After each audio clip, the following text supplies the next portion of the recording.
The long weekend, you know those first few weekends of summer when it's finally warm enough outside to sit out back, you watch the sunset. Oh, you don't want to be in the house any longer than you have to. So I'm getting ahead of the game actually and getting some things done so that we can spend the evening outside with our good friends Jim and Parise. To start the evening, I'm making a beet and goat cheese terrine. Now I cooked whole beets first, and the trick with cooking whole beets is to acidulate the water. And that means simply adding lemon juice. And I prefer lemon juice. It adds flavor. I cut the lemon in half, squeeze the juice in, but I put the whole lemon in with the beets when I cook them. That way the zest flavor comes out into the beets as they're cooking. And that, by adding lemon juice to the water, keeps that purple color in the beets and not in the water. And so to take the peel off, I just rubbed the skin right off with a paper towel. It saved my hands. But then this beet top becomes my handle to slice it thinly. The idea is the terrine is surrounded by beet slices, and inside is a tangy herbed goat cheese filling. There we go, and that's the last one. The same effect of cooking the beets with the lemon juice works when it comes to cleaning your hands. Stick my hands right in the lemon, and that helps draw out some of the color.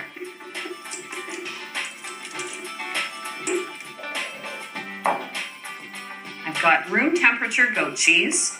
It's nice and soft. A touch of whipping cream. You could use sour cream if you wanted to. It's just to make the goat cheese more pliable, easier to handle. A little lemon zest.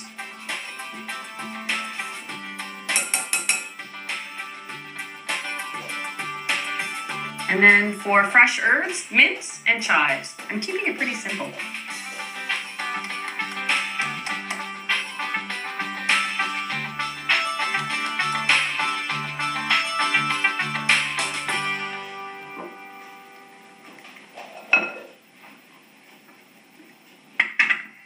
So these are easy enough to assemble. I've taken simple ramekins and lined them entirely with plastic wrap.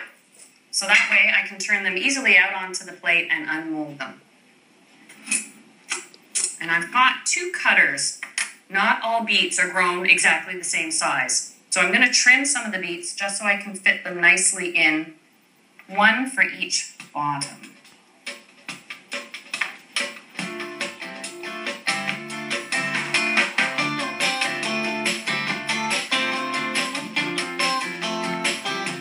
Put that in each. Make sure it sits flat.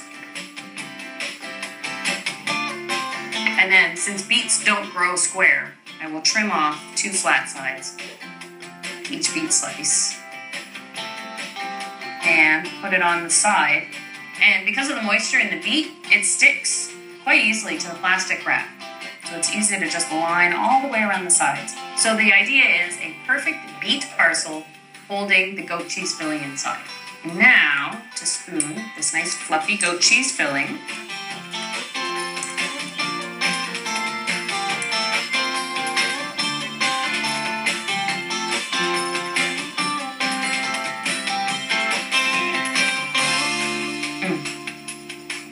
and then a larger slice of beet on top, just because there's a slight angle to the ramekin, so I need a bigger piece to be the bottom.